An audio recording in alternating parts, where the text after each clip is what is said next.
Special Operations, Covert Ops, Espionage, The Team House, with your hosts, Jack Murphy and David Park.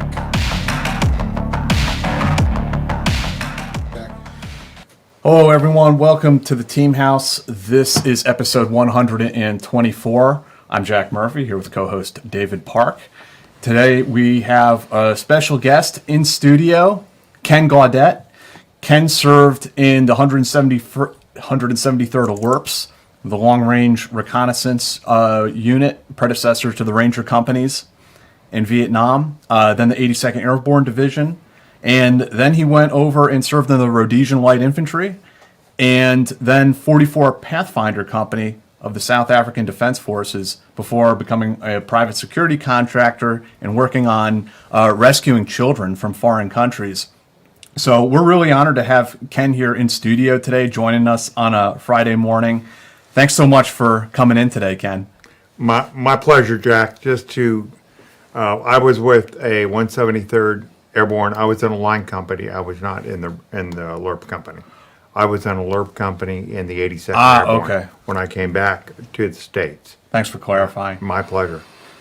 So I think the first thing I'd like to start off with, we ask most of our guests to tell us a little bit about their origins and their upbringing and tell us where you grew up and what was sort of that path that took you towards Vietnam. I born and raised in San Francisco. High school in San Francisco in 1968. Graduated high school. Went to college for a very short time, about 6 weeks or so, and decided that I needed to do something else. And I knew the draft was coming, and I joined the Army. Went down and joined the Army. And from day one, I wanted to go to an airborne unit. I had seen the Green Berets. I had seen the Devil's Brigade, and I wanted that to be in an airborne unit from day one. Went to basic at Fort Lewis. From Lewis, I went to Fort Gordon, South Carolina, Fort Gordon in Georgia, and went through airborne AIT. From there, I went to Fort Benning for jump school. After jump school, I was picked and selected for NCO school and went through the NCOC course, which is a 24-week course, 12 weeks of training, and then you do 12 weeks OGT. I was in the Army 9.5 months, and I was a Sergeant E5 with rank for E5 and responsibilities in E5. I was then sent to Vietnam. Got in Vietnam in 1970 and was sent to the 173rd. Went through jungle school, which is like 10-day course. You go through familiarization, and then you went to our Bravo company, 1st Survival 3rd, out of LZ Uplift in the Tuco area, and we were doing pacification with the Vietnamese. That consisted of living in a small water site, secure area outside the LZ, running patrols, what we call hawk patrols, in and out of our tactical zone with the ARBANs, with the South Vietnamese troops in small 4-6-man teams within the platoon. And I did that, and it was constant booby traps, constant patrols, constant guys coming in, guys getting wounded, guys getting killed in action, leaving, and did that for my tour. And how long were you in Vietnam for? I was in Vietnam for 11 months. And what area was this again? This is LZ Uplift, which is above Phu My, between Quy Nhon and Bong Son. Okay. The headquarters was up at English, LZ English, North English. That's the LZ English was 2nd Bat. 4th Bat was up at LZ North English. 3rd Bat was at LZ Uplift with the brigade. So I gotta, if you take us back in time a little bit to paint the picture, what was it like for you as a young man, going out on your first patrols outside the wire? I was 19 years old, I was then assistant squad leader and had an experienced sergeant that would take you out, tell you the areas that we would patrol, say, I'd say maybe a total area of 5 to 10 Ks. And what you're doing was looking for any signs of the enemy. You might do ambushes at nighttime. You were trained well, but it was scary as hell. Yeah. Because you had a lot of booby traps. Every place you had to work, you had a point man in front, slack man behind him. Point man was looking all the way at the ground, looking up above, and slack man would be doing his overwatch, and close together communications. You might have rear security guy, stop, follow, look, catch a booby trap, call it in. There's so many other things that are going on. It was heavily populated with the local Vietnamese. And if we knew if there's something was going to happen, if your ARVNs that were with you were carrying their arms at the ready. Majority of the time they just carried them over their shoulder, had a radio on, and they were CIDG forces. Mm-hmm. They were what we call rough puffs. And we didn't work with super trained troops. They were more of a local popular force. Yeah. So, and you had your squad that'd been together with the majority of guys had been off search and destroy, and they all knew each other. And we as young NCOs came in, and we were given the charge. And after maybe 4 or 5 patrols, and you would have your own team, and you would be in charge of your team, and you would take them out. You would go to a certain area. How did you, and I know that you were sort of trained while you were there, but being a young NCO, I mean, getting promoted before you got into theater, how did you feel when you were handed over leadership of a team that probably was a bit more experienced than you, right? Majority of times they were experienced more. There was a lot of animosity between the older soldiers. The guys, the staff sergeant first class. But because of that time in Vietnam, because so many NCOs were gone, David Hackworth and Colonel Millett developed this NCOC program, Non-Commissioned Officer Candidate Course program.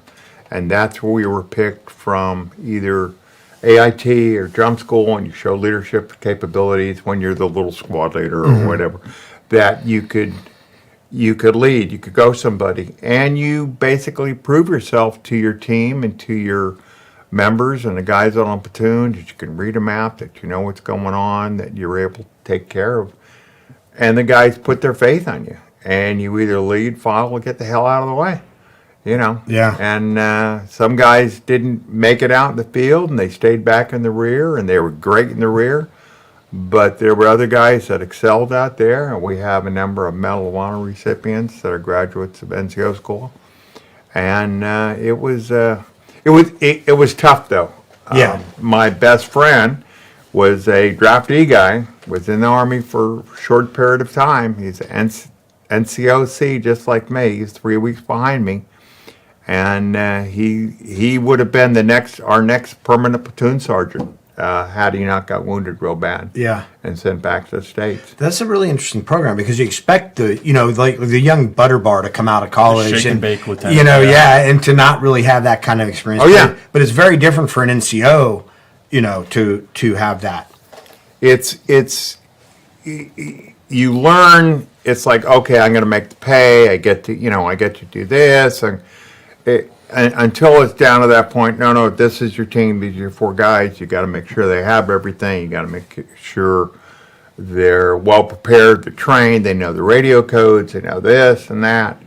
And later on in my time as a soldier, I learned things that I should have thought about in the American Army, that I made sure that they were done later on when I am in Rhodesia in South Africa. That immediately, it was like, okay, why aren't we practicing this? Why do we do that? And so it was a curve. It was a period, and I couldn't vote. I was only 19 and 20 years old. Were there any significant firefights that kind of stand out in your mind from that time frame, or booby traps that you guys ran into? I'd say Let me put it this way. I was awarded my CIB within 2 weeks. The first booby trap I ran into was the sergeant in charge was wounded. They say I saved a guy's life with a sucking chest wound. And it was like that we medevac them. I had to make sure I knew where we were going, where the blue line was. The medevac call-in was real, and they lifted off, and then we had to get back to the base. And that was just myself and 2 other guys. I'll always remember it. You never forget it. Nighttime, we got ambushed one time. Things happen. You know, you have to remember, and I learned then, you are in the enemy's backyard. You're just visiting. You're just going to be there a short time. So you have to learn to adapt and learn to get the guys back safe and protect your team and get the mission done. It's interesting also that you said that your soldiers, your indigenous soldiers, like normally they would patrol with the rifles over, but when they were at the ready, like they knew from their village, or they knew from the grapevine that something was coming down. Did you feel as though you could trust those soldiers? Did you feel safe working with them? No, not at any point, because you can't control them. We couldn't even raise an American flag in our compound. We had the Vietnamese flag.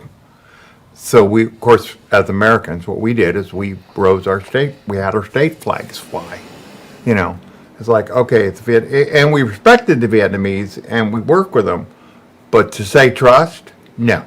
When you're going out and the guy's, in the shoulder arms and this, and he's got his radio on, I'm talking a transistor radio to his ear. Oh, like listening to music? Listening to music. It's a whole different story than they're switched on or this and that. Right. I've always felt they were infiltrated, and you don't know, you can't, and you're just going out for an overnight patrol and just ambush patrol. Right. It's like, wait, I'm not going with him. And there's pictures of me putting them over here, and our guys are over here. It's just, but you have to do it. That's your part of pacification. Other battalions in the brigade were on search and destroy, were not on pacification. But 1st Battalion at that time, within our area, was on pacification. But it sounds like this was a pretty hot area. Like you were getting into regular contact. Oh yeah, you would do something. You would hit a booby trap. You would get fire. You would get mortared. I can remember playing volleyball with the Vietnamese, and the mortars were coming in, and we were counting. Well, gee, we can make this point before we got to get under cover because man, we got to beat them. And it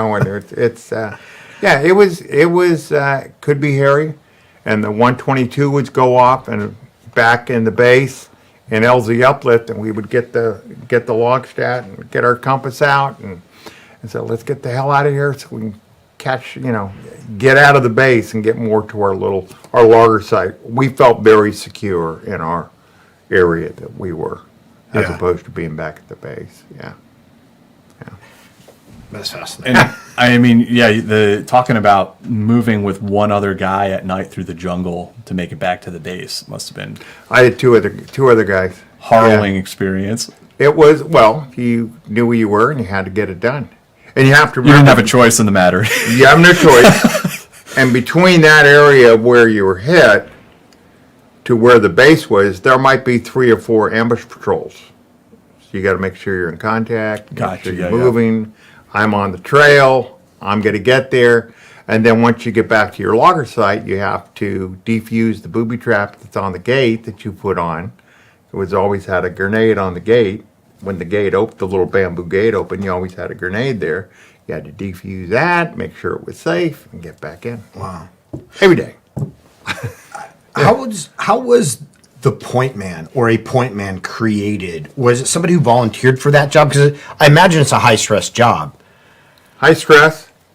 Many times I walk point. Really? Because as a sergeant, I could lead my men and I could do it. A lot of times you wore your pants very tight so you could feel any trip lines, anything. You strap everything down so you could feel anything. You had a slack man literally in your back pocket. and he would be overwatching me. He'd be covering long while you were focused on the he's, he's looking ahead. He's scouting. He's looking ahead.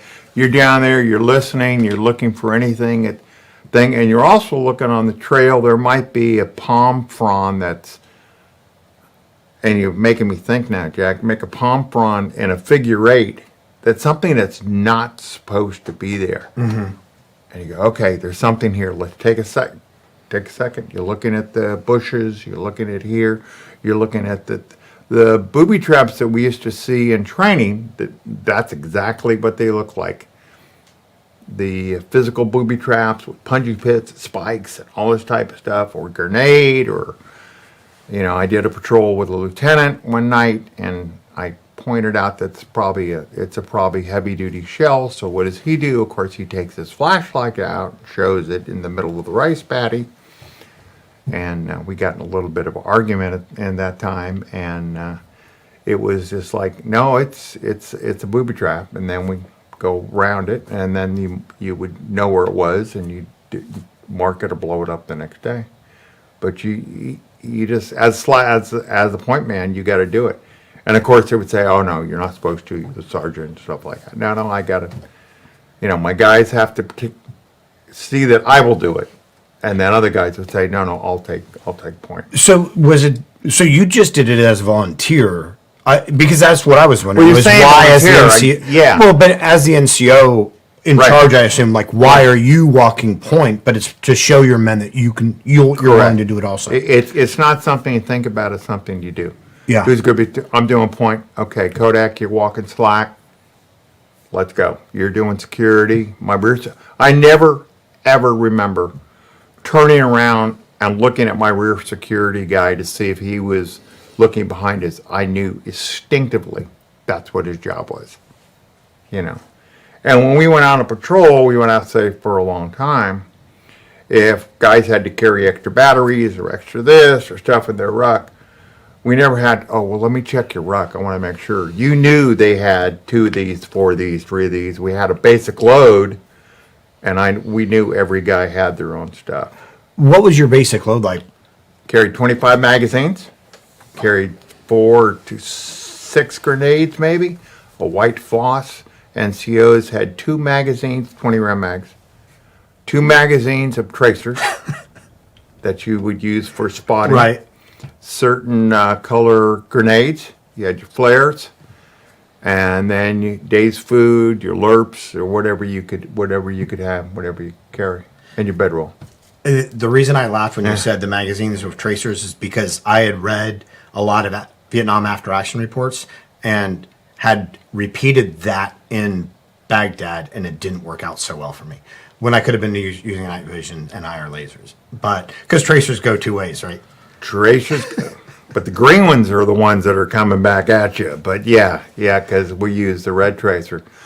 But yeah, it was when you're marking for the Cobras or the choppers coming in, you're going to use your tracers. Yeah, but it's also pointing out your location. You're going to have to adapt. Yeah. Yeah, but usually they know where you are anyway. Yeah. So They have the upper hand. Yeah. 11 months in Vietnam, I mean, by the time your tour there kind of came to its conclusion, I mean, how did you feel about the war and about the Army at that time? Because you stayed in when a lot of guys got out at that time. I actually took a short in Vietnam, re-enlisted, came back to the States, got married, and went back to Vietnam. It was... my own personal feelings, I felt that we had a job to do, and we needed to do as best as we could. And coming from San Francisco, living in San Francisco, we had to get through the demonstrations to be basically inducted into the service. And so it was, on my mind, and I came back and did a little thing at City College of San Francisco, and people treated me like crap, but that was just the way it was. It was, and after I got back to the States, I wanted to go back to Vietnam, because it was better than a stateside Right, building right. crap that was going on in the States. Yeah. Because I was in the riots and all that other type of stuff. It was but I thought the war was a thing that was just. We needed to we needed to get the job done as best as we could. But we did it with 4 hands tied behind our back. You know, we were given, you know, the mission wasn't clear. We had everything else to do. The problem is we have way too many people that are involved as opposed to just ground troops that are doing the actual fighting. Everybody else is involved. But you liked the Army enough that you stayed in, and your next assignment was the 82nd, right? I came back to the 82nd, and the first year they had a long-range patrol company in the 1st Brigade, and they sent me to Radar Reconnaissance School at Fort Bragg, which was 4 weeks, which is great. It was fun. I really enjoyed the training, and we were doing special missions. One of our officers had got his direct commission in the CNC South, so he was highly trained Special Forces officer. They were doing command time. We served under some ex-Sante Raiders, and we were doing cool things. We were walking the Appalachian Trail for a month and a half. We were training ROTC students and West Point students in rappelling and fast helicopter techniques. And we did a huge parachute jump in Korea. 1,500 people did a jump in Korea. And it was, again, a lot of good jobs, a lot of good training, and then everything went on until 72, so the cutbacks, and that was it. It was all over, and then I got out of service. Yeah. Yeah, so at the war's conclusion, when they downsized the military. Yeah. Everybody was sent back. 5th group come back for the Special Forces, and guys that had been in for a good time, NCOs that had got the rank, and officers that got the rank, they were getting rifted. And it was like I went from a Hawk team leader to an assistant squad leader. And it's like, okay, now what? Yeah. You know? Right. And from what you were doing to this is what you're doing. And then my contract was over and I'm done. So I got out. And morale in the military was Absolutely dismal.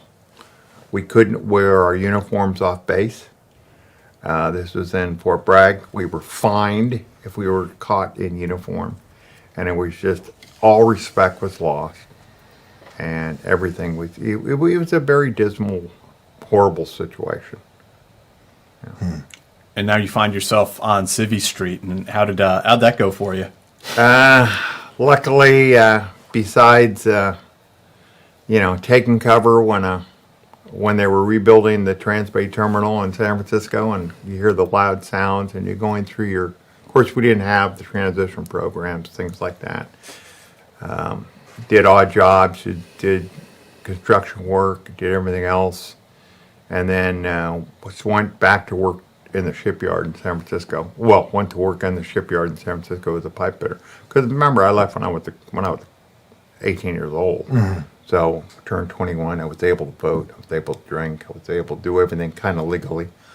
And so it was good, but I couldn't get a job. I wanted to be a cop. I wasn't the right fit for what they say. And but I worked. I got a good job in the shipyard, and that went well. And for a while, then the job's gone. So, and then I answered an ad, and I put one of the first ads in Soldier Fortune magazine, actually. So yeah, that was I think the first issue of Soldier of Fortune was about the war in Rhodesia. Right? Correct. Right. And very first one. And picked it up on a laundromat. For some of our younger audience members, that's actually Bob Brown's book is right behind you. I Am Soldier of Fortune. Right. Robert K. Brown, the sort of ski-on and founder of Soldier of Fortune magazine. I think the first issue is 1979. No. First issue was 75. 75. Only came out 4 times a year. Okay. Yeah. And I had the second personal ad in there. I put my name, my parents' address and phone number. You put... So you weren't responding to an ad. You put an ad. I put an ad in there. Ken Gaudet, Have Gun, Will Travel. That's right. and I got the strangest messages. But then also from Brown, I bought one of the $5 packets for the Rhodesian Army, filled it out, and at that time, you had to get copies of your certificates from the Army time, jump school, everything else, and you'd have to take them somewhere and they'd make them up. You couldn't fax things and things like that. And I sent them to Rhodesia, and I never got a response. So that was in 76, I'd say. Okay. Then the magazine came out. It was 4 times a year, then it was bi-monthly, and then it came out monthly for a while. Do you remember some of the responses you Okay, I got do. to your ad? Oh yeah, people, they wanted to rescue their girlfriend. He was 16 years old and his girlfriend was 12, and he wanted to rescue them, and they wanted to do this. And, can you come over here? We need to do that. It was just some strange stuff. I had a brief encounter with a federal government agency about one of the letters that I answered, and it was just, okay, gotcha. You know, I ended up in Mexico for about a month and a half, which was fun. Based on the ad that you placed. Yes. Yeah. Doing some bounty hunting. Doing a job on a horse, which was really strange for me. But yeah, I'm from San Francisco. I don't ride horses, but yeah. It was great. It was good. I wish I would have kept them because they would make great stuff later on. It'd be, yeah, for But sure. yeah, you know, it's just a lot of stuff that things. But I look back now, putting my parents' address in there was just not a smart thing to do. Yeah. Did anybody ever show up at your doorstep? No. Aside from the federal No. agency. It was mostly, you know, you get an envelope, and you know, the one that really stuck out was the guy that wanted to get his girlfriend, and he was 16, he was 12, and she was 12. And he wanted to rescue her from what, her For parents? her parents or Right, whatever. Yeah. right. Yeah, it was. And I don't know what state it was, but I know it was Probably not legal wherever the hell that was. whatever. You know, we'll pay. Yeah. Yeah. Yeah. So- I have some newspaper money saved up for you. Yeah. No, so no bite initially from the Rhodesian Army in 76. I didn't find out until 79. They answered. They accepted me. Really? Yeah. From what I understand, there was a problem with the U.S. Postal Service on information coming back. Going out, it was fine. Coming back, They would stop it. It would stop. It wasn't getting to us. I was accepted into the Rhodesian Army after I sent the letter, and they were just waiting for me to arrive, and they'll pay my plane ticket and everything. Really? Yeah. Wow. But I found this out in After. 79. Yeah. So, I mean, how did you end up in Rhodesia at the end of the day? With the stuff that was going on in the politics of the U.S. at the time, President Carter was in charge. And then I had a 9-month layoff from the shipyard, and because of Navy contracts and stuff. And I thought, well, it'd be great. Maybe I could take a trip overseas. I got some extra money at work. I actually saved a guy's life in the shipyard, and I got enough to. They gave me a very nice award for saving this guy. So the first thing I did is went out and bought a pistol, and I decided that I would go to Rhodesia, or go to South Africa and Rhodesia. Al Venter sent me a card and said, if you ever come over here, bring some cool stuff, because you can finance your whole way while you're here. Gerber knives and other little stuff that guys and farmers need. So I finally took me about 4 months to get my visa from the South Africans, and I did. And I got on the plane with all my kit and caboodle and ended up in Johannesburg. So you packed up like your LCE, your web gear from Vietnam, and I packed up some of the stuff. I wish I would have taken more, but I packed up some of the stuff, and I actually got my first concealed weapons permit in the airport in Johannesburg. really? Yeah. Which is really strange. Yeah, it is But really strange. Yeah. And said, okay, spent about a week in South Africa traveling around with Al, and Al was one of the better journalists at that time. And he says, well, are you going to Rhodesia? I said, man, I'd like to. You know, things are going to change or what? He goes, well, if you do, you'll spend night at this person's house, and then if you go to Salisbury, I'll hook up you with a couple of Army guys. I said, man, that sounds great. Let's do it. So sent me to Bay Bridge. I got in the convoy, and I went to Bulla Whale for 3 days, and then took the train to Salisbury. And in Salisbury, I called the RLI barracks, and they transferred me to Support Commando, and 2 guys came to pick me up. And Support Commando had just come back from an operation and had some real good success. And I went to a huge piss up, and it was a great time. And the first election had just happened. Bishop Mozambique was in charge at that time. And the guys are going, so you're going to join, you're going to join, going to join. Everything's going to last for about a year and a half, till the new government comes in. And I said, well, I don't know, come on, you could go, you could this. And the next day I went down to the recruiter, and the recruiter goes, where you been? We've been waiting for you for 3 years. It was like, okay. He That's goes, well, hilarious. we'll send you out for an interview. You can either go to Gray Scouts, SAS, or the Rhodesian Light Infantry. Well, I don't ride horses again. SAS, no way. I was not in any type of shape or form. I went into the RLI, and they basically had my paperwork, and the guy goes, Major Cooper says, well, we have a training group it's graduating in 2 weeks, and then they're going to the commandos. We'll put you in there. And I went in, and the next day I walked up, and I was in an army thing. They gave me all my uniforms and everything, and shining my boots, and I kind of knew how to shine a boot. My first class was the class on how to put a claymore up. And the instructor looked at me, and he goes, American, Yank. I go, yeah. He goes, oh, you're probably whatever. I said, I was just in an airborne unit. He goes, okay, you know what these are? I go, it's claymore. He goes, yeah, show me how to set it up. So I did. And he goes, good, okay, class, that's how you do it. And it was, okay.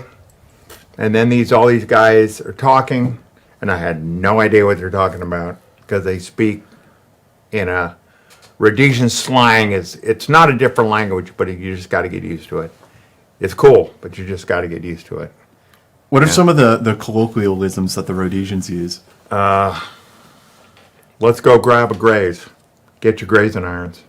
What's that mean? Let's go eat. Go get your dinnerware. Your slop shot. You're this. The flat dogs are this. Let's go for a glide. We're going here. Steric. It's like The flat dogs is alligator, right? crocodile. Crocodile. Big difference. What's a glide? Any ride, any type of Any type of ride. anything that moves. Yeah, and then you would have other regiments where you're putting sky in your rounds. It's putting air in your tires. So it's all Putting sky in your round. sky in your rounds, Love air that. in your tires. I'm using that for now. Yeah, sky in your round, and you go into Bright Lights, which is Salisbury, and it's all regional. It's all What did the troopers say? They're like Owens? Owens. You're an Owen. And that's just a troop? Afrikaans slang. You're an Owen. Like you be ex-ranger, you be ex-this, it's like that. So, oh, you're Owen. And the RLI were specifically known, all the guys were Owens. And the other thing we got to talk about the RLI before we move on a little bit is which is the insignia. the notorious short shorts that we had talked about earlier. The nutcracker shorts. Yeah. Yeah, they would wear their shorts everywhere. It could be any day of the week, they'd have their shirts on. And I said, oh, your shorts. I said, no, I'm sorry, I don't do shorts. And they would do combat operations in their shorts. They would do parachute jumps in their shorts. And they say, well, Ken, what about you? I said, I do not jump in my underwear. I'm sorry. But they were and they would wear Velschoons, Vellies, and that's what they were doing. They would just black up, put their Black Beautiful on, and they would do their thing. But short shorts aside, like the Rhodesian Light Infantry was no joke. I mean, how many combat jumps do you think they did during the course of the war? We've recorded over 5,000. Yeah, they were going out multiple times a day at one point. One commander did 3 combat jumps in a day. One of my guys, we went through parachute school at the same time. He was in mortar troop. He has 9 combat jumps. I have 3 combat jumps. Americans, we used to laugh about them. You know how in America you have Yeah. your little Your mustard bar. stains. You got the mustard deal, stain. mustard Everything, stain. you need it. I know guys. We had guys that when we went to the South African jump school, they had 20 and 30 combat jumps. At that point, you may as well just like pin a packet of Hellman's, Yeah. like or Grey Poupon. It was like Give it up. It was an everyday thing. You go on Fire Force, they'd line stuff up. Everything would be lined up. Not that it wasn't a big deal, because it was a big deal, but it was just the concept. I did my first bush trip. I was out 6 weeks, and luckily my troop officer was an American, Vietnam vet. And he always said to me, he said, Ken, this is not Vietnam. You will not believe it. And then we did the bush trip, we did the scene, we did everything else. And he goes, what do you think? I said, my God. He goes, I know it's great, isn't it? It was a soldier's war. It was a corporal's war. There were no, I wouldn't say restrictions, but all the training that you do and you're putting it into effect. Yeah. You're able to use it. The skill crafts, this and that, and everybody's, the RLI guys were great. The troopers that I was with, they were 18 years old, like I was 10 years before. And they're looking at me like, oh man, you're an old toppy. You know what's up. You've seen the, what do you think? I go, hey guys, I'm new here. I've been here 4 weeks. They go, oh no, it was an amazing experience. How would a standard combat jump operate? Would you exfil by foot? Would helicopters come in to get you?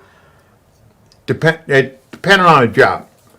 Usually I'll take a typical Fire Force situation. Salute Scouts have a group of, say, 10 to 20 terrorists out. They've got them spotted. They know where they're at. Meanwhile, that night, our head shed is getting everything together. Okay, like this. We got our DACs are there. We say, okay, your Eagle Squad, which is the 24 guys in the Dakota.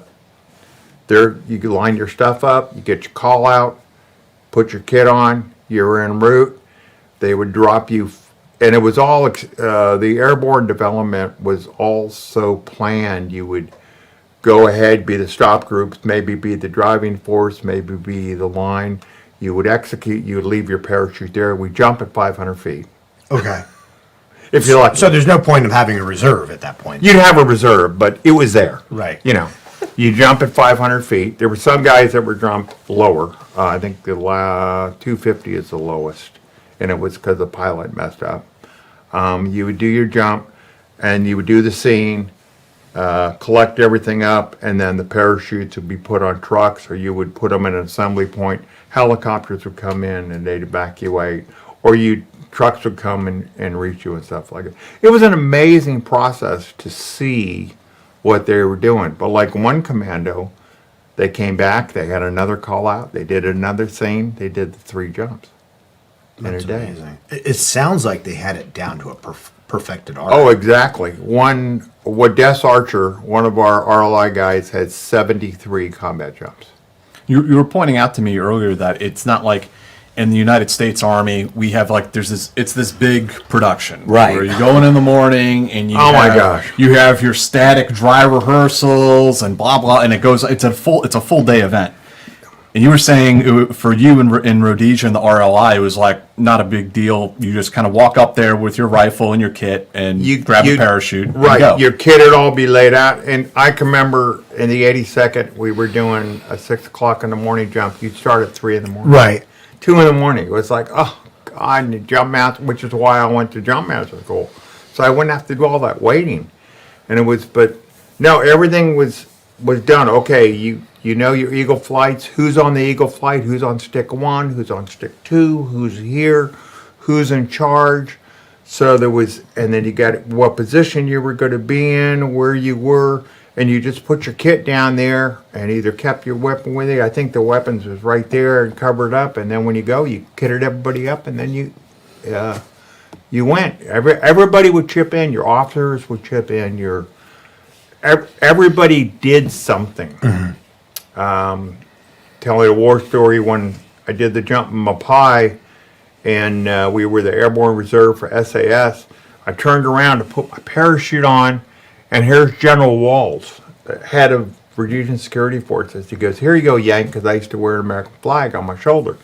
"There you go, Yank." And I turned around and I said, "Thank you, sir." And here's a, what? It was, you step back.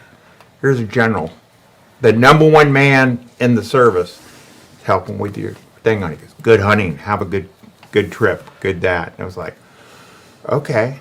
And the plane that I jumped out of at that time was a World War II DC-3 that had been used at the Battle of Arnhem. Yeah, you said it had a placard on it for Operation Market Garden. Little brass plaque on it. And you're going, this is cool. This is Yeah. this is what I want to do. Yeah. It cost me a case of beer, but that was still Yeah, a so fun part could you of it. tell us about your first combat jump? What was that like? Was the Mozambique jump. We were in the air for about 2 hours. We left the airfield, and I looked, and there was a big elephant behind us, which, again, another Kodak moment. And we were the Airborne Reserve as the SAS blew up the bridges. Their bridges were blowing up, and then we went to a forward base where we were going to organize everybody and for the raid on Mapai the next day. We had learned, we'd been told in our intel report, don't shoot the Africans with the little colored bands in their berets, because those are scouts, or Mozambique National Resistance. Salute Scouts. Salute Scouts, yes. And they were, so you're trained to shoot anything that's in front of you once you land. You have your kit on and your weapon, you're holding your weapon anyway, it's underneath your arm. But as soon as you see something, you take them out. And you say, no, these guys all have a band, they're going to come and get you and move you in. So we were up. I paid the dispatcher a case of beer so I could get first in the door. And it was the best thing. Finally, you're in the bird, we're hot, this and that. And we finally get to go ahead and we jump. It's nice, twilight, everything's quiet. We good, and it was great. And I finally link up with my wreckage troop. I said, "Oh man, it was a great jump." He said, "Yeah, it's a case of beer when we get back." I said, "Oh, okay, another case of beer. And we'll got it." And then we linked up for the raid on Mapai the next day. That's the one that's in the book that people have read, where we lost 16 guys, were shot down, and the helicopter next to us. Yeah, it's in a couple. It was One commando. It was like one of the biggest operations of the war, right? It was the biggest one that I was in. We had SAS, the 2 commandos, and we had recce commandos from South Africa came up, and we hit Mapai, and we were told a regiment of tanks, and we practiced infiltrating T-55 tanks for a couple of weeks before that, and then we went in. But yeah, tragically, we had a helicopter shot down right next to us, and we lost 16 RLI engineers and South African pilots. It was like the biggest loss of the war at that time. And we did the attack.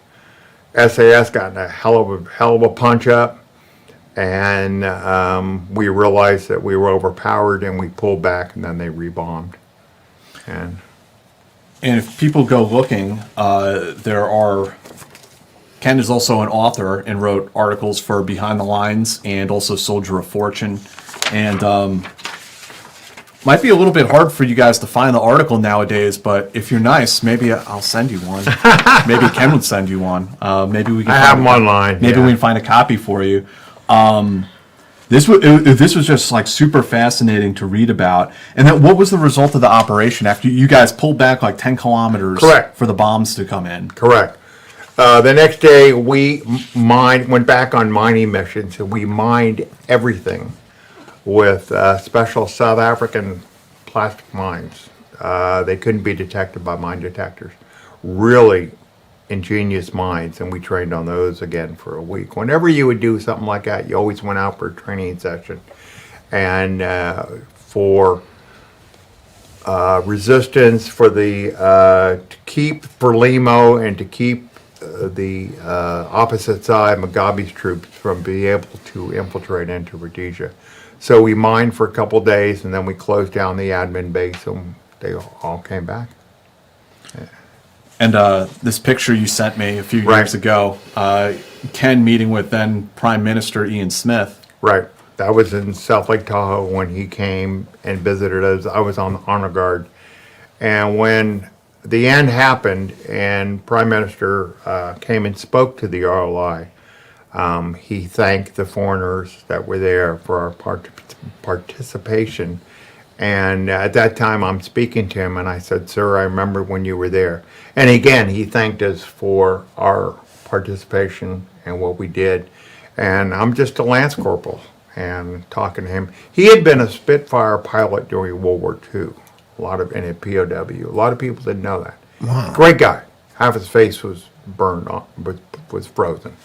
But just a great politician, a great person. And Yeah, people give Ian Smith a hard time. Of course, it's a form of governance we don't really have today, and understandably. But I mean, his policy was for a multiracial, Yes. integrated government. That's what they were trying to move Right. towards at that time. it was supposed to be, we were told the day before the elections, or the day before the results of the elections, we were all brought into an auditorium, and representatives from Scouts, from Salute Scouts, representatives from SAS, representative from BSAP, the RLI troopers, that the next day the results would be announced, and it would be Joshua Nkomo, Bishop Muzorewa, Prime Minister Ian Smith. And of course, at 9 o'clock next day, Robert Mugabe the results were announced. We actually drove through the streets of Salisbury, the Rhodesian Light Infantry, as a unit. Now, we were fully armed. I mean, more than fully armed. Mm-hmm. And there was a plan. The plan didn't happen. A sort of counter coup.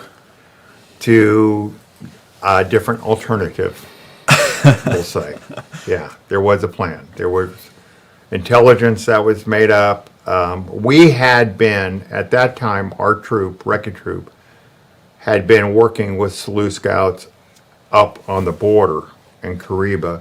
We'd been in Zambia. Well, we helped SAS blow up the bridges in November, I think it was.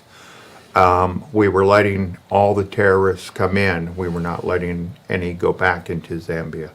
And we were on operations there for almost 3.5 months. And then we came back, and then I went to medics course for training, which is training I wanted to do because I wanted everybody in our group could give a drip, do field dressings, do basic medicine to keep somebody alive, which was something I wish we would have done in Vietnam. Right. Yeah. Right. Lessons learned, Right. as they say. What were the other two jumps that you did? And, They were on Fire Force, regular Fire Force things. Yeah, call outs, boom. and Yeah. so while you were there with a reconnaissance troop, I mean, you were getting called out daily. We were on different missions. I did an advanced marksmanship course. Some of our guys have been trained by snipers. 3 of our NCOs have been trained by snipers, and they came back and trained us. So it's what they call force multipliers now.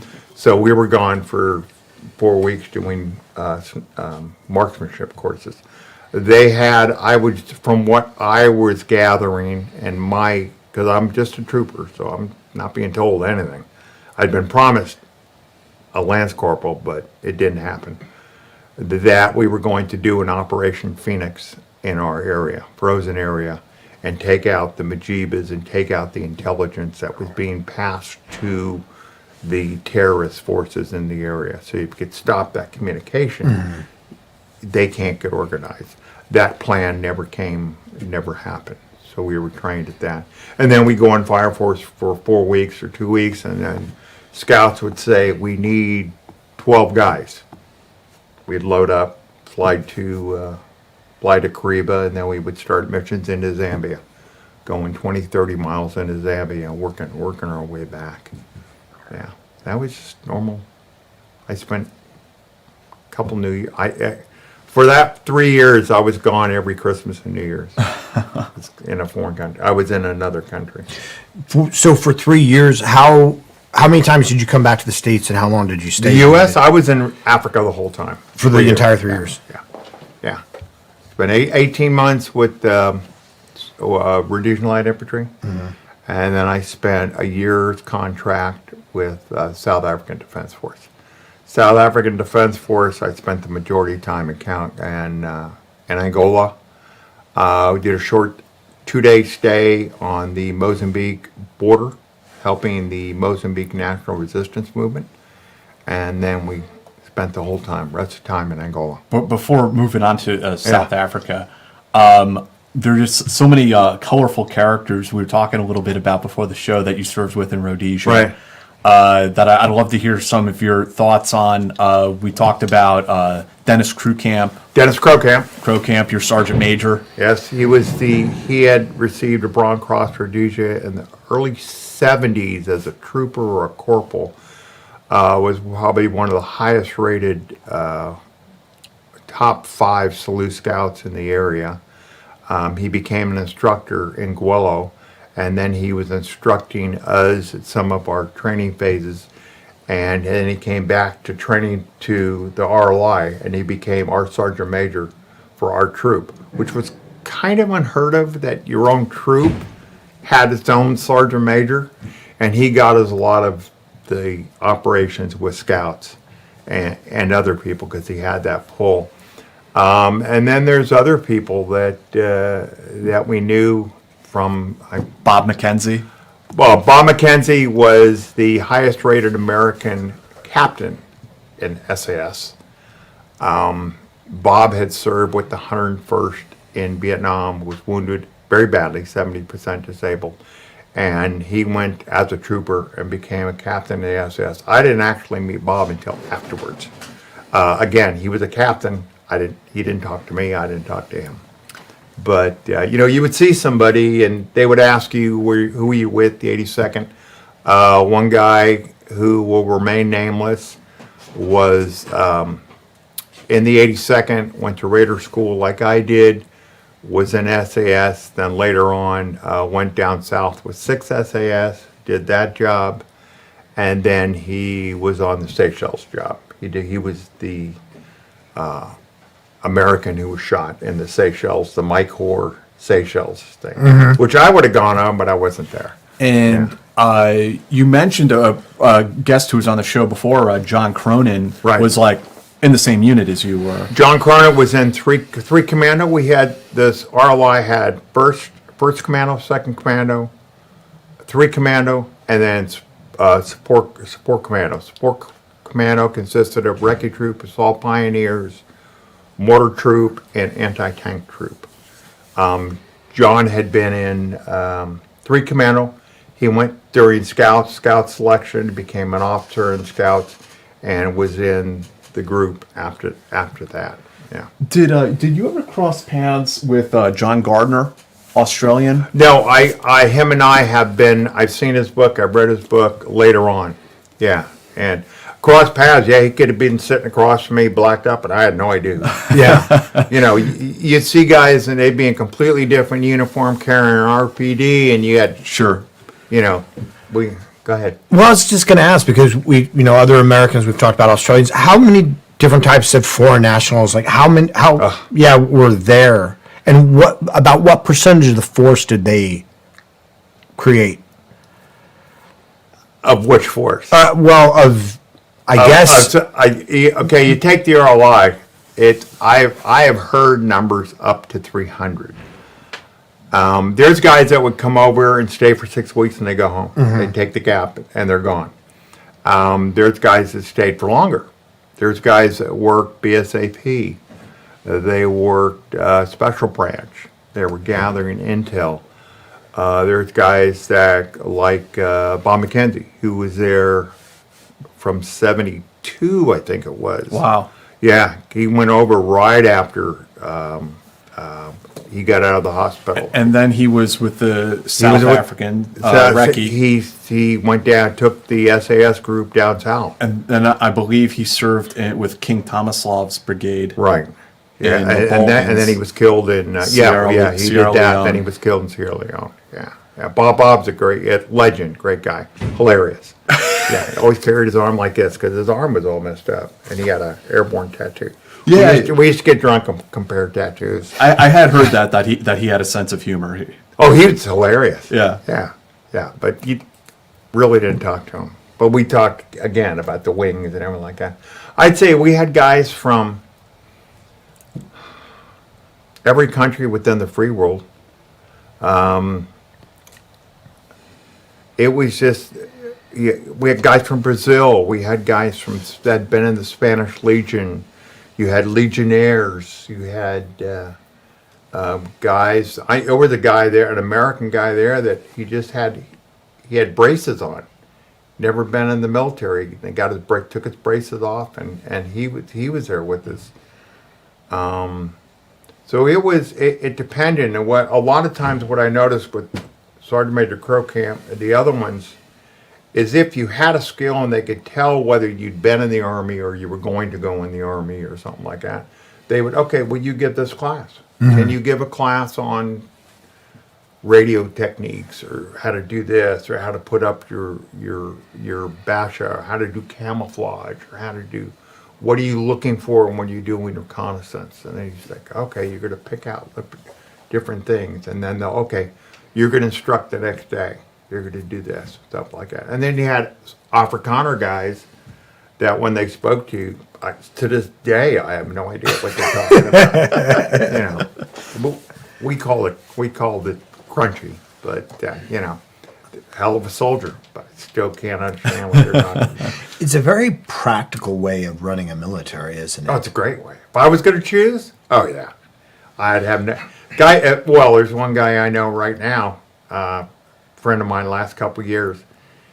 We met at something and he goes, I'm ex 32 Battalion. Oh, when? And it's when? When did you go with this and that and stuff like that? Oh, okay. I trust him with my life. Mm-hmm. I've done many jobs later on if they know, you were in the regiment or you served in SAS or whatever. No facts. Get this mission. Here's your mission guide. Go for it. You don't need to do any more interviews. Right. You're done. Right. You know that. I've had it in South Africa. When we get to South Africa, start talking about that. I'd go and requisition a truck, or I needed something, and they're looking at me. I'm from San Francisco. I go, well, who are you with? I go, I'm Colonel Brainbox guy. Oh, okay. What else you need? I said, I'll take that. Okay, that's fine. We talked a little bit about the end of the Rhodesian conflict, but what was that transition like from you physically, and I guess emotionally as well, traveling from Rhodesia to South Africa and joining their armed services? How did that take place? What happened was the war ended. I mean, it literally ended. The next day, the South Africans came up and took back all their equipment that they gave the Rhodesians. Everything. Everything was gone. Opened up arms room, took everything. People didn't know what to do. They didn't know where they were going. SAS got it together, and they figured, okay, they would raise a contingent going to South Africa. That was 6th Recce. So Scouts did the same thing. That would be 5 Recce. Okay, what are we going to do? And then South Africans said, well, wait a second. You have all these combat-trained people. We'd like to recruit you into 32 Battalion. 32 Battalion is a group that after the Civil War in Angola, they all ended up on the southern border of Angola, 10,000 troops, and they didn't know what to do with them. Colonel Bradenbach said, well, I'll form them into my own unit. And he did. That was 32 Battalion. Colonel Bradenbach is the founder of South African Special Ops. A legend. Yeah. He is actually the person, and if you read the book, Dogs of War with Frederick Forsyth, of those 4 South Africans, he is the leader. He is that guy. He is that person. The colonel told me that at a braai in person, so we know it's got to be true. But yeah, it's so that's how 32 was started. So a number of RLI guys, literally, we all went down to the embassy and we're sitting there with newspapers, you know, trying to be real cool. And the South Africans are interviewing us. And I said, "Oh, okay, well, what's your rank now? And you'll get this rank, and you'll get this amount of money when you arrive, and you'll do your year's contract, and you'll be paid this. And then when you leave, when your contract is done, you'll be paid this amount of money, and see you whenever you guys can get down there." And literally, in our commando, I'd say 40% of the guys left that weekend, and they were gone. Really? When the 32 Battalion, 30 Battalion got in a huge punch-up, and a couple guys got killed.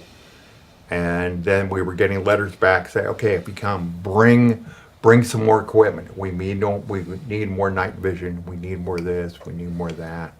We need other stuff." And so it's okay. So I was like, all right, I'm going to go to 32 Battalion. That was my idea, because I got to get money to eventually go home. And then Sergeant Major Crocamp comes up. We got a little bit of a piss-up going on at the pub. Each commando had its own pub. So, and he goes, "You know, Ken, there's this new unit starting. Just what you've been looking for. It's an airborne unit." I go, "I'm in." He goes, "Okay." And he goes, "But you got to pass selection." I go, "I'm 30 years old, man. I don't want to go through selection." Right. He goes, "No, you got to go." He goes, "We'll do it." I said, "Okay." He said, "Man, you got to get down there within the next couple months." I said, "Man, they haven't released me out of the Army." You know, it's like, oh, okay. So I had to write a letter to Bob Mugabe, "Please let me out. I don't want to be here." And I got a response, and by a certain period of time, I could leave. So I was like, oh, okay. And I talked two of my other friends in it, and we got on the bus. I loaded all my bags. Still have my original Bergen, which is a parachute. You can attach it to your D-rings underneath. It's a great Bergen that I got, and I just happened to throw some Rhodesian camouflage in there, some other stuff, and took a bus, got to the border, and the border guard goes, "What's your kit?" I go, "It's that. And he goes, puts a chalk line on it. He goes, "Okay, thanks, get on the bus. Good hunting." I go, "Fine." We went to Pretoria. Pretoria, the next day, we reported in. They said, "Okay, got to do an interview." Okay. Did the interview, went out, and that's the first time I met Sergeant Major McLeese. Peter McAleese. Pete.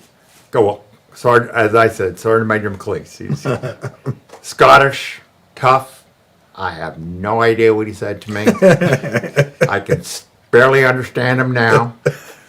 And Colonel Brainbot. Here's this guy, this soldier, Portuguese toned skin, steel blue eyes.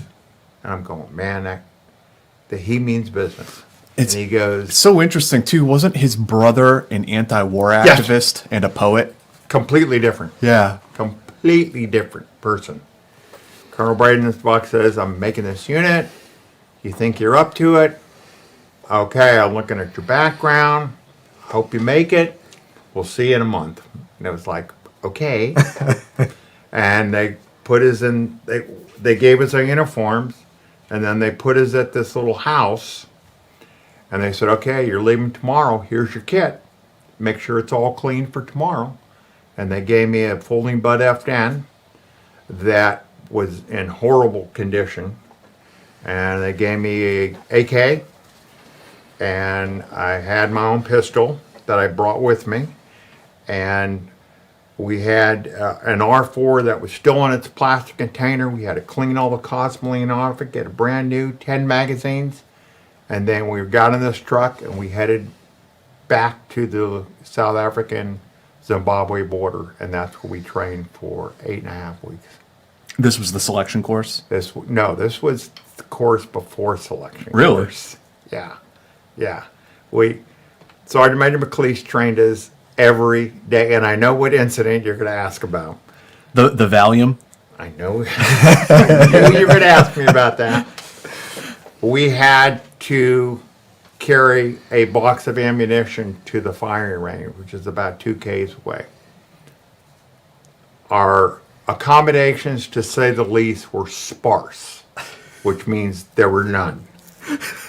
We were on the border. I actually slept in a sewer pipe, in a large concrete pipe, because then I wouldn't have to sleep on the ground, and that's what we did. We were in a closed area, and we had to carry this ammo box to where we trained, or where our shooting was, and we did fast action, immediate action drills all the way there. We'd stop, right, center, contact front, contact rear. You had to put boom, boom, boom, carrying your loaded weapons, loaded FN, the folding butt FNs, that we had to clean before the night and stuff like that.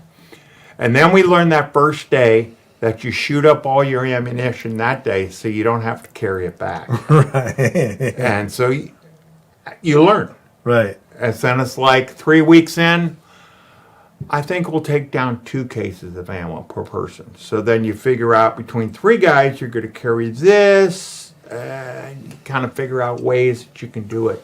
So you start thinking, okay, Corporal Gaudet, these are your 3 guys. How are you going to get them there? What are you going to do? What would you think? And then at nighttime, we would have classes. Okay, when we're 2 Ks down at the second bend, what's there?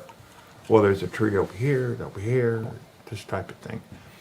And then we did that, and that was when the incident happened, that Sergeant McLeese was ill one day.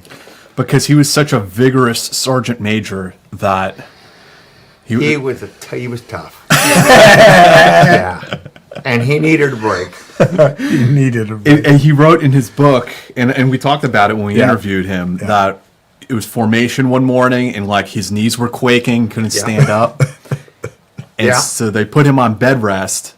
Bed rest for the day. And he said the troopers were very diligent in bringing him like Cokes and tea. And, Always like his tea in the morning. And we had the black tea club and the white tea club. Because I like regular, I don't like tea with the condensed milk and all that stuff. So we would and we cooked our own food. So there was nobody else there except us. The 15 guys, I think it was. Because 3 of them we kicked out because they were terrorists from Italy. That's another story. Italian terrorists? Holy shit. Yeah, they were some weird, strange thing, and they found out that they were actually terrorists, and so they were immediately taken by the South African Special Branch. Yikes. Yeah, so and Sergeant Major was sick that day and had to do a sick day, and it was great for us because we got to re-clean our weapons, sleep in.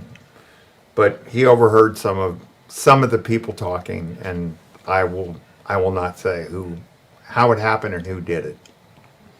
But he suspects someone was putting Valium in his drinks Yeah. to take him out of action. Oh, yeah. I'm not going to say it was a recce trooper, but I knew who it was. So somebody was. It wasn't just his suspicion. There may have been some malfeasance going on. I have no idea. I will not confirm and or deny. So there's 8 weeks of training under the sergeant major, and then there was an actual selection course after the training. No, then we went to parachute school. Okay. We went to parachute school, and that's when I made a big mistake. We went to parachute school, and on that afternoon, I decided to get an U.S. Airborne haircut. So I buzz cut. Nothing.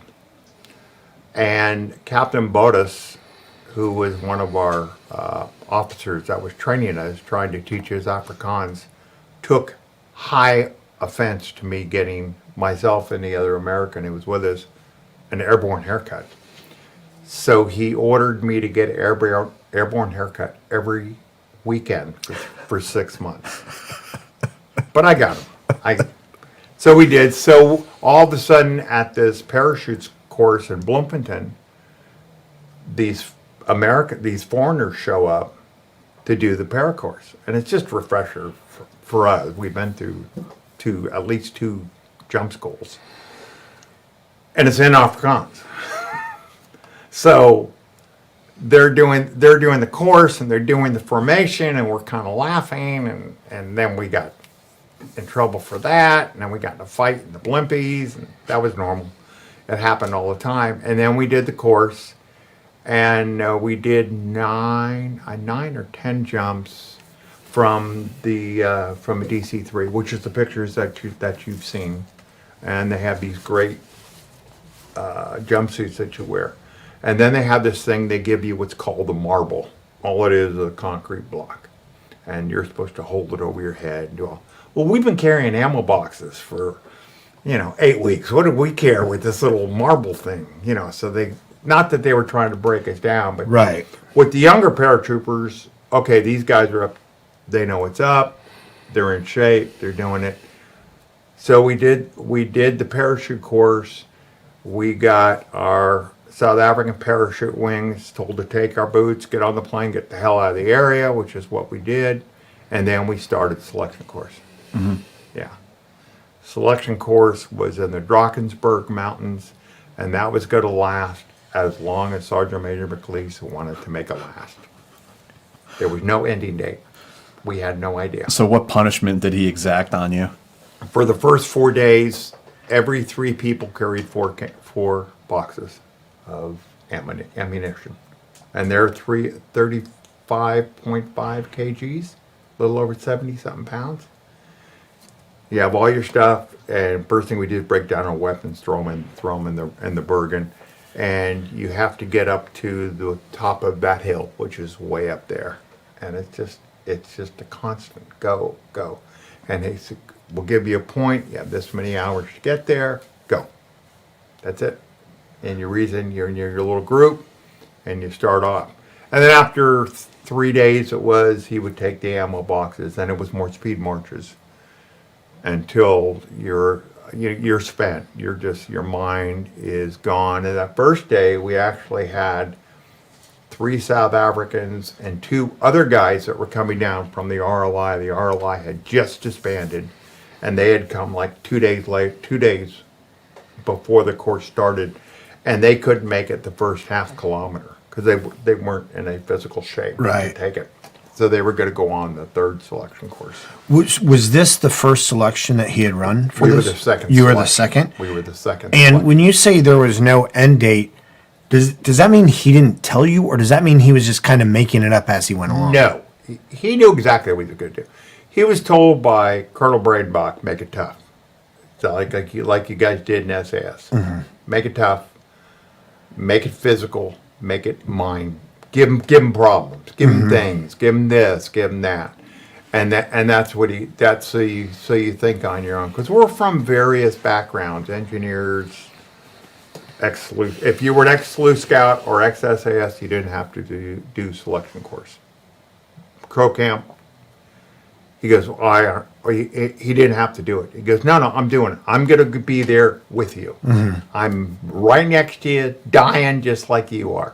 But then at the end, he didn't have to do it. So on my selection course, I was the oldest person. I was 30 at the time. Yeah, I was the oldest person. So you don't know. You could go walk down next hill and you're done. Right. And at any time, they can say, you're finished, you're not finished, you're this, which happened at the end to me and 2 other guys.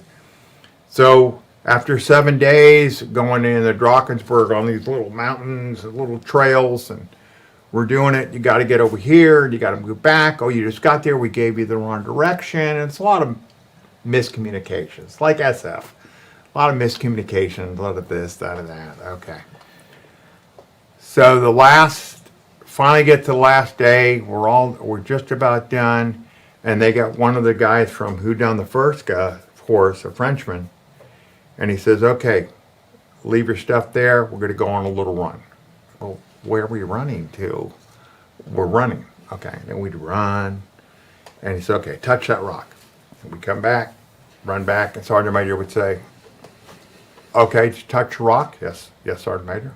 Where did you touch it? Well, I touched it on top. No, I got to touch it on the right side. Okay, run up and do it again. And that was a couple times. Well, meanwhile, I was with 2 other people, and Captain Bodis would come out and appear, and he would tell me, he'd say, Corporal Gaudet, you got to keep up with those guys. I go, sir. Okay. He goes, if you don't, I'm going to drop you right now, and then you're gonna drive a truck. I go, oh, okay. So I go on, carry on, and he goes, no, Corporal Gaudet, better keep up. You got to keep up with these guys. So I yelled out to Corporal Griffiths and Corporal Price, stand fast, mark time, and they got it. We all got in step, and we all marched in, and we had passed. We were given our berets with our insignias on it, and then the second group came down, and we're all sitting there going, 2. You got to make 2 runs. You're almost done. It's almost finished. And then we graduated 11 guys, and the next day they called us for operations. So our feet were buttered. Yeah, yeah. Ground ground putting on beef. boots. And then we went to the Mozambique border and did an operation for 2 days with the Mozambique National Resistance Movement. Renamo. Renamo. Yeah. And before getting into that, what was Pathfinder Company for people who have never heard of it before? Okay. After 78 in Kasinga, when Colonel Bradenbach did the jump with the Paras, they needed a group that would be able to go in, sit there, work in small person teams, 2-man teams, collect information, and bring the Pathfinders in. Well, they didn't really have a long-term Pathfinder service within the South African Army. Well, he's got this whole group of combat people in Rhodesia. And the Rhodesian and South Africans worked together for many, many, many years. So, but SAS was busy. So he says, well, wait, I can get this other group. I'll make a group. Form a group, we'll train them, and then that's what we were doing. And then we were training Pathfinder techniques and what to do. And we would be given the mission, in case we ever did it, to be able to spearhead anything later on. Later on, a month after I left, they did a combat jump that Sergeant Major McLeese led with the Pathfinder group. I wished I would have stayed a month to get that jump, because you change your wings to silver wings instead of the bronze wings. So what was the job up on the Mozambique border that you got a day after selection? A group of Mozambique National Resistance fighters were going to infiltrate in. We had to stay with them, make sure their kit, and look at their kit to make sure nothing on their kit said South Africa. And we take each person, and we're looking at all their cool brand new weapons that they had. And it was like, man, and of course they're Portuguese and can't speak English there, but they would have shoe tins that had made in South Africa, so we'd scratch it off, and we checked every person. Of course, they were under a couple recce guys, and the recce guys are too cool to check everything, so they used us. And it was good. It was great. It was there. And some of us had already been to Mozambique, so we know exactly what was going on. There wasn't any need for super secrecy. And then we find out that our helicopter had been shot at a couple times as we passed over where we were. Where we physically landed, I have no idea to this day.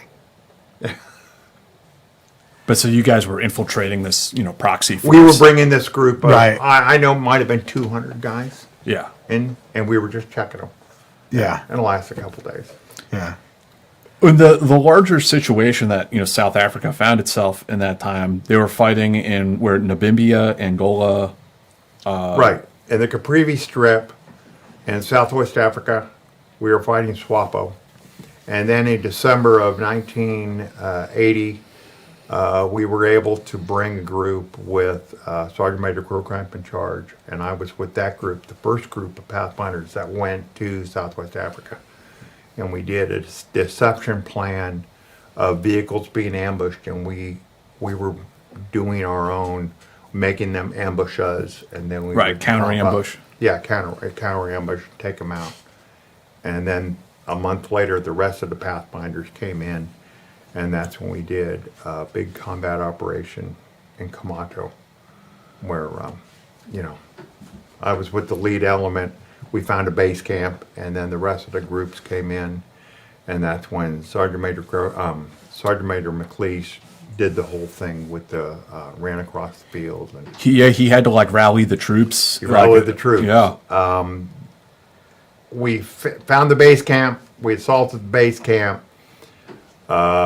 We were taking heavy fire. I mean, it was intense. They had 14.5s down low, just Anti-aircraft guns on you. anti-aircraft guns on us, and Wow. it was just amazing what was happening.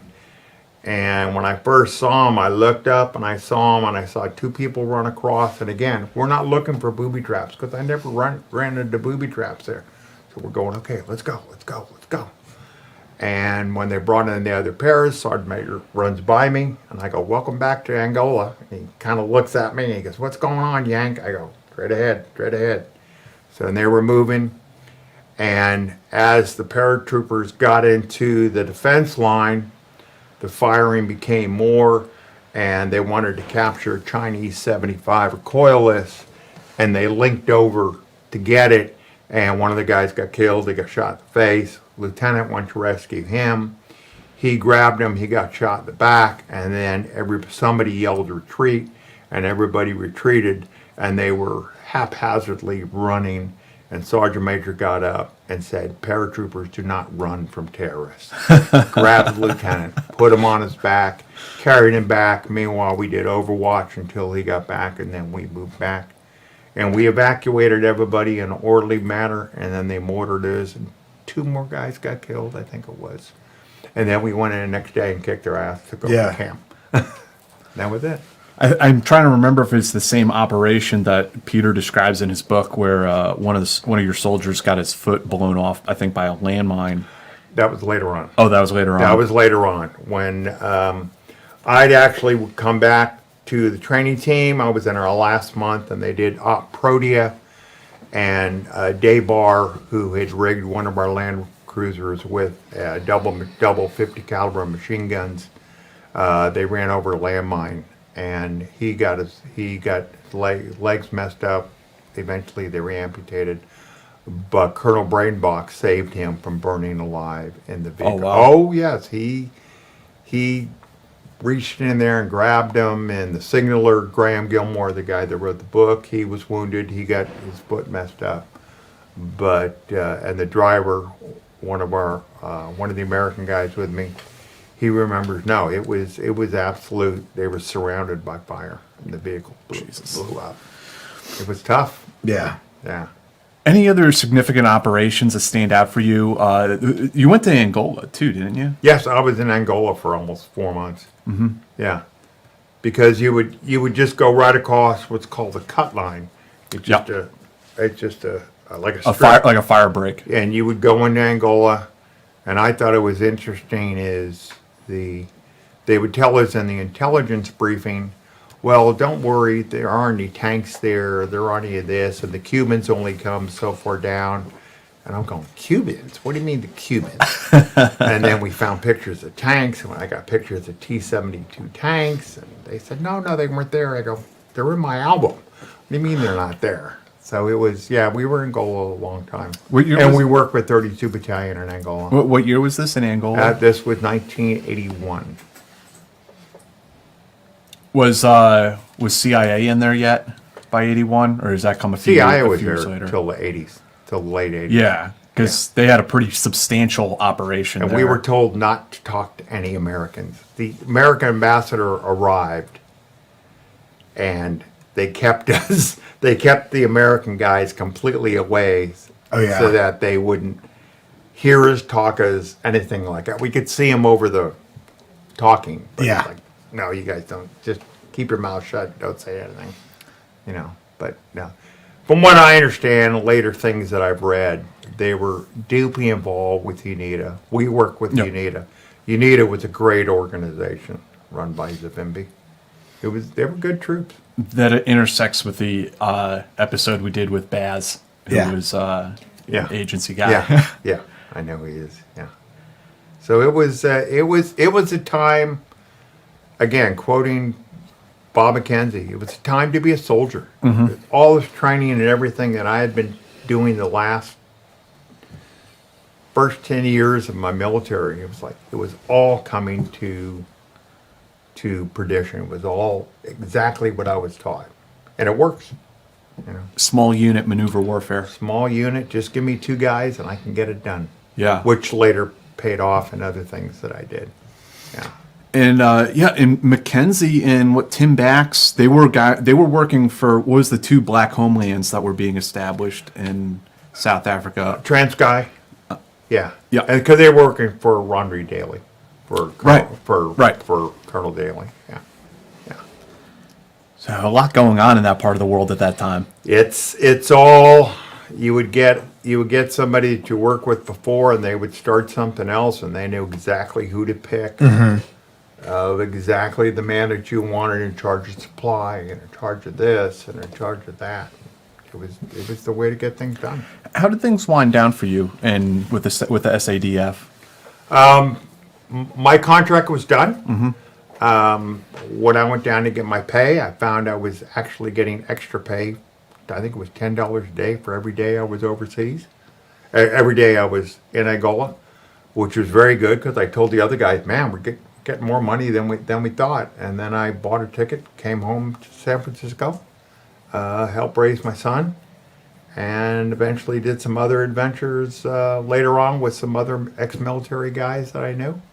Recovery of children that were overseas, and I did that for a period of time.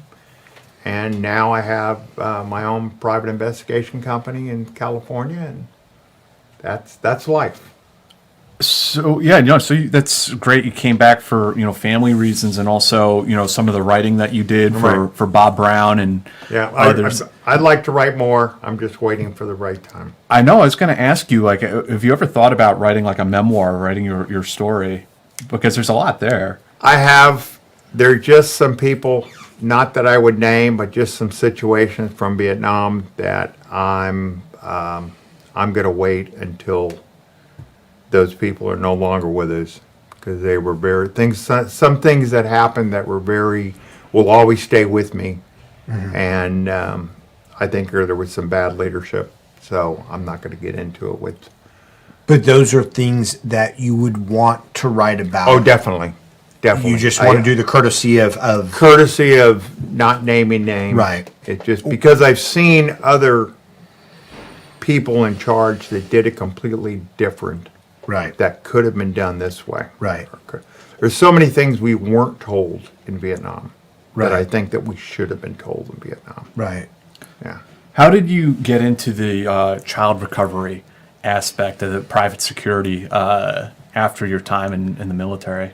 A friend of mine who was in that business for a long time, we had known each other way back in the 70s, and he got into a little spot of bother, as they say.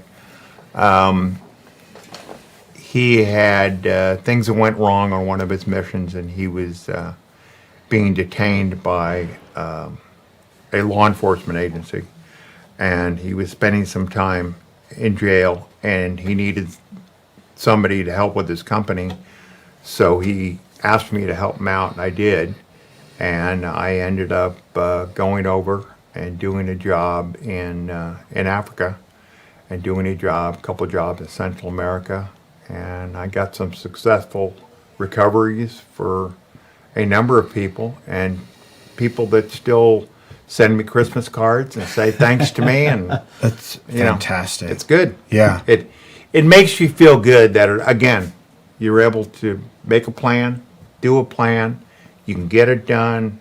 You don't need all this super duper equipment. It can't happen. Yeah, I know that because we've talked to a couple other people, Baz and then Jeff and Nick, and part of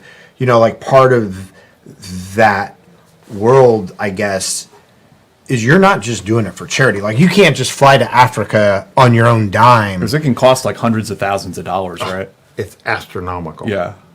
Yeah, figure there are times I get a call. I'd call my wife and say, I'm taking you out to lunch where we live. And I'd be gone for 8 weeks. Mm-hmm. and you got to do the reconnaissance. You got to, how we got to get them in, how we get them out. And I guarantee you, no matter what you plan, it's not going to happen. Right. Murphy's Law. Right. Right. That's a constant. But then you're like, okay, now what?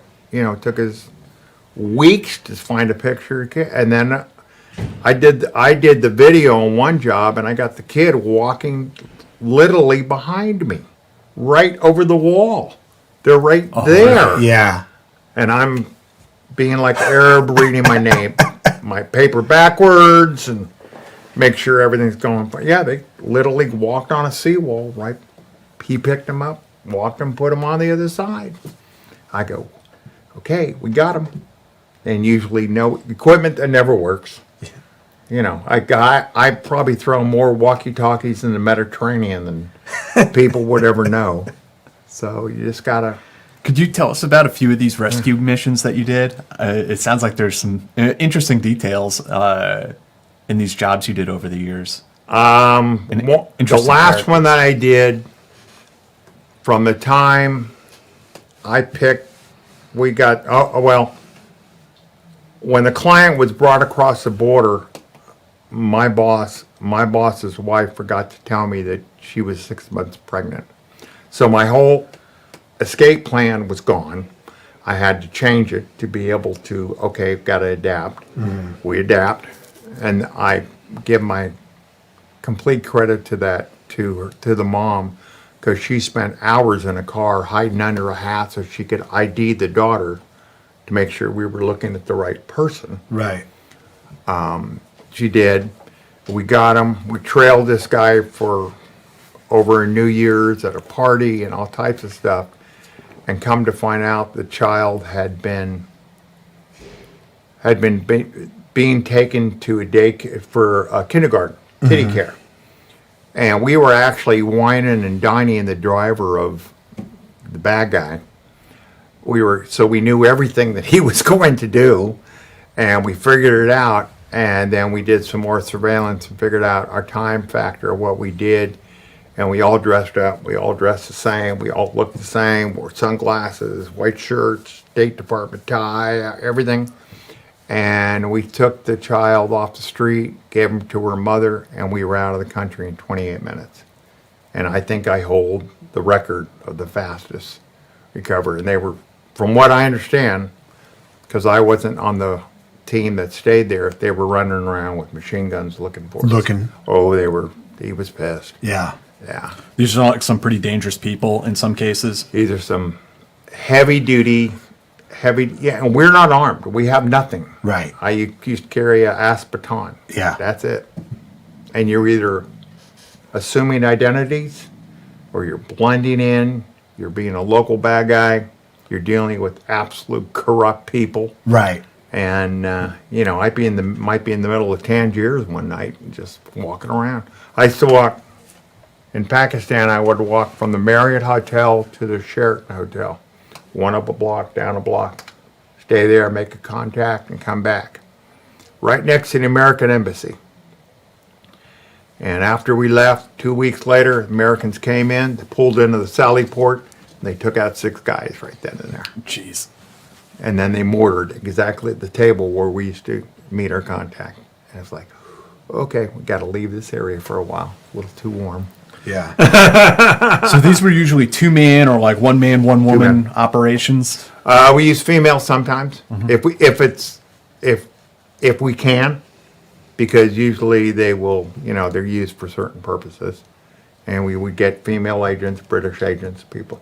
And I had some good people. I had some Brit intelligence guys that had worked with the regiment and different places, and guys I knew that if I got in trouble, I could immediately get them my communication, and they'd be on their way to me. Yeah. There was no, it might happen, it won't happen, it will happen. They're going to be there. Yeah. And we filmed one for a program called America Tonight, of the whole thing, how we did it. And again, hundreds of thousands of dollars of what it eventually cost. And of course, things went wrong, but that's all par for the course. What was the diciest one you think you did? The one in Central America, where they were chasing us. They're searching for you. Yeah, where according to my guy, they were searching for us with machine guns, and they were pissed. Yeah. Because generally, or I'm going to ask you, but is it generally true that if these men have the means to take a child from the U.S. to another Right. country, whatever, that they're generally men of means in whatever country they're in? Oh yeah, and it's the uncustodial parent, and a lot of times, if we're able to, we'll check them with the embassy, and just kind of let them know, if we happen to be knocking at your door tomorrow night, are you going to let us in? Oh sure, no problem. The head of the company knew the contacts. He'd worked in the embassy. He knows who to talk to. You know who to see, who the SRO is, who the SAC is, who the person in charge is. He said, if all of a sudden I come, hey, I'm here. Okay, you're set. We Yeah. just got to get him there. And maybe it is worth explaining to people out there in the world that if something like this happens to you, your child gets kidnapped and taken overseas, as you know, of course, there aren't a lot of mechanisms for the parents. They have to call a Ken Gaudet or a Nick Brockhausen or a Jeff Miller or a Michael Taylor to go and recover this kid. Correct. Because the State Department isn't sending like a strike team to go get them. No, they will be hands off because they have to be hands off. So it's going to be the people, the private sources. They're going to be the people that have the skill and the chutzpah to get out there and get the job done and say, oh, okay.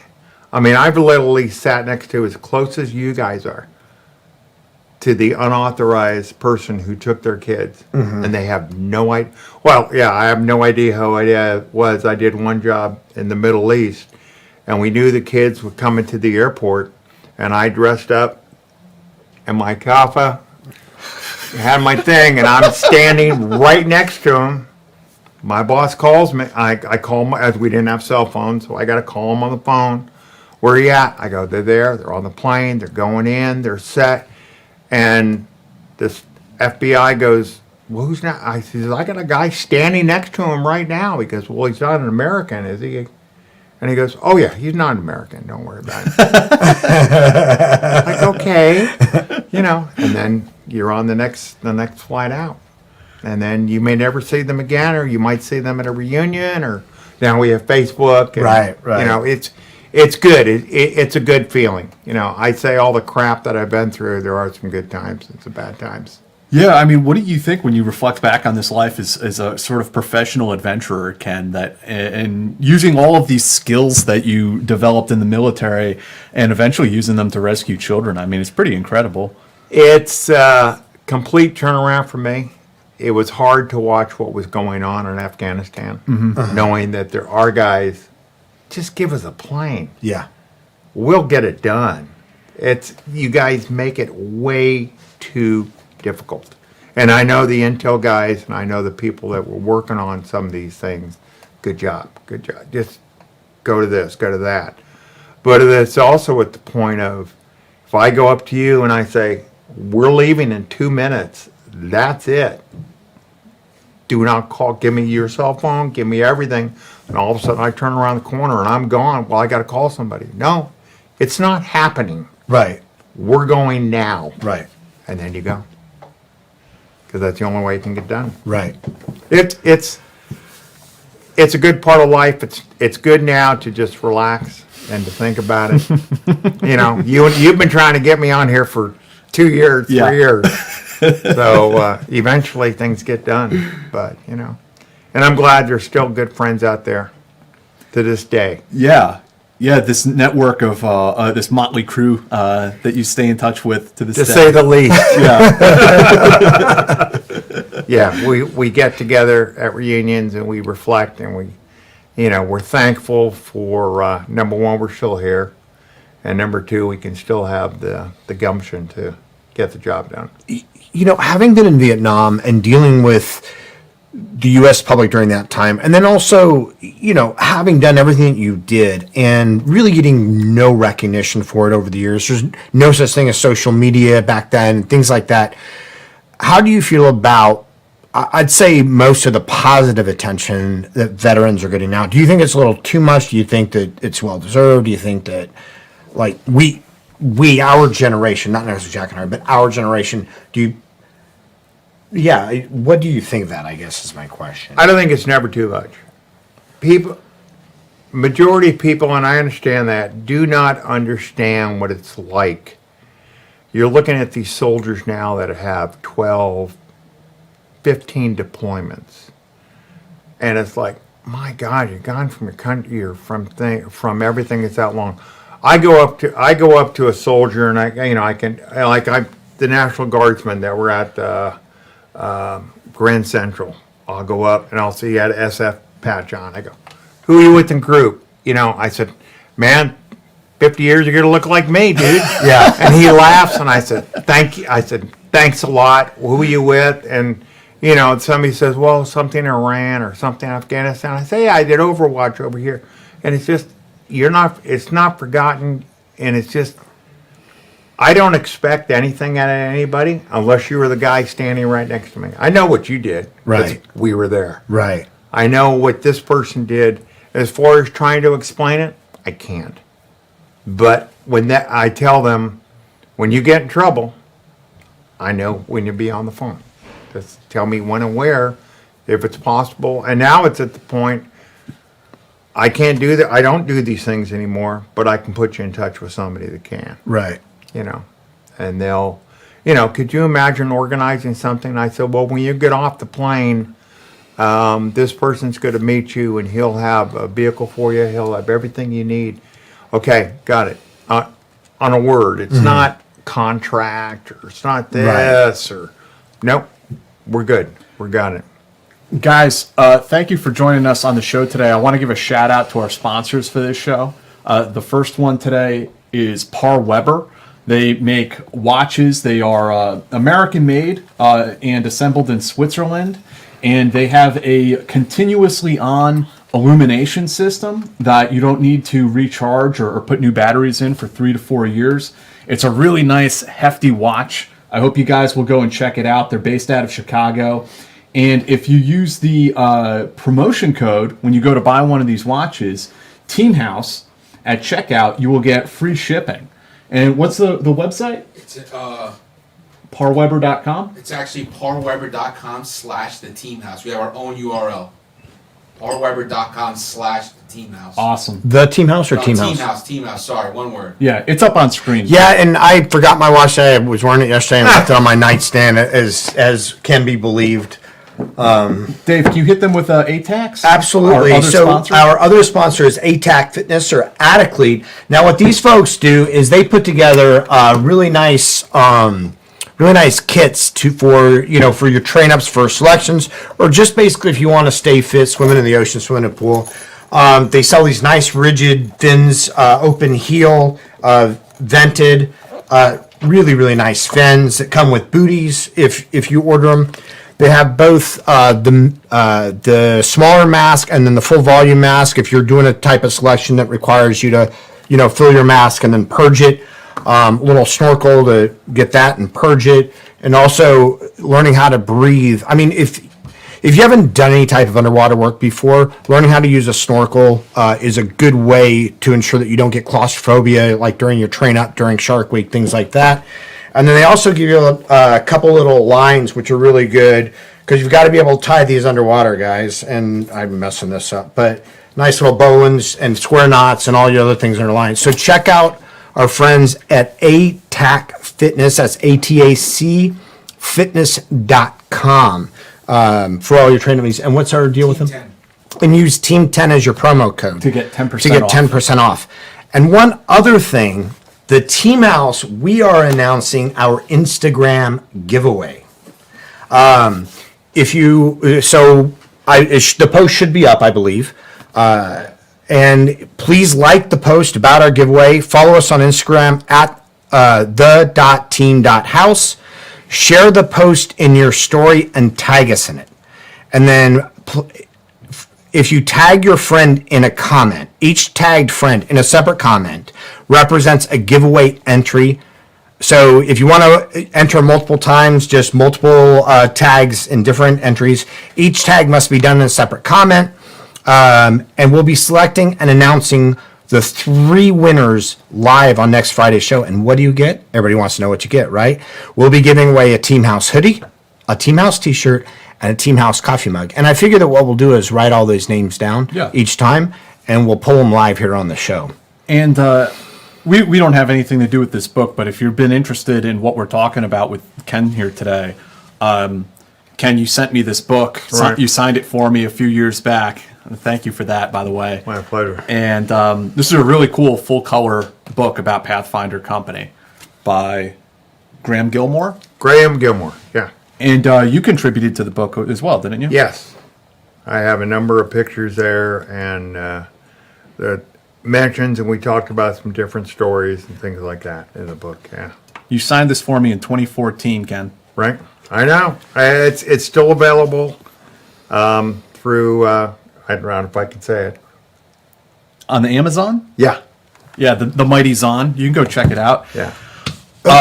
And what are you working on these days? Where can people find you? Yeah, where can people find your PI service? It's in Napa, California. Mm-hmm. I do criminal defense work in Napa, California. And my wife works at one of the larger wineries there. Nice. And that's where I'm there on base. Just, I think if they put something or put me on Google, they'll come up with me some ways. I lived in Napa for a short while. I was working up at Vacaville. Oh, look. That's way up. That's up hot part north, but yeah. Yeah, the old prison. Oh, okay. Yeah. I've been there. I've done interviews there. Yeah. So, Ken, as we wrap this up today, I mean, are there any concluding thoughts, anything you think people should know about the wars in Southern Africa at the time or in Vietnam or what's going on today? What would you want to pass on to people? That there will always be conflict. Let's go in, let's get the job done. We saw what 100 guys could do on horseback. Right. The idea that we've been there before, let's forget that. Let's support the troops, continue the mission. Let's get the soldiers, the Air Force, and the guys that are in the thick of it when, we've been on the tip of the spear. Let's get it done. Don't hold us back. You've trained us. You've given us your confidence. Let's go. I mean, look what we did with, Osama and the rest of these people. I wish we could listen to intelligence more.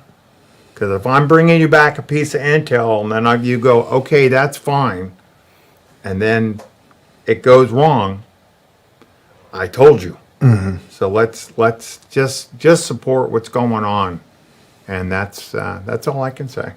And shout out to my friends all over the world, Bruce Spanner, Don Richards, other guys, Jim Burgess in Thailand that I know he's going to give me a bad time, but the Pathfinders that I serve with. Good. And good. I'd like to thank your wife also, who's here in the studio with us and has been very patient with us as we tell all these war stories.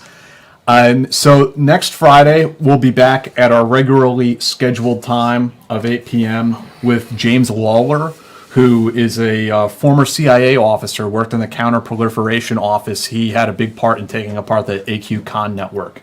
So we'll be back next Friday with him.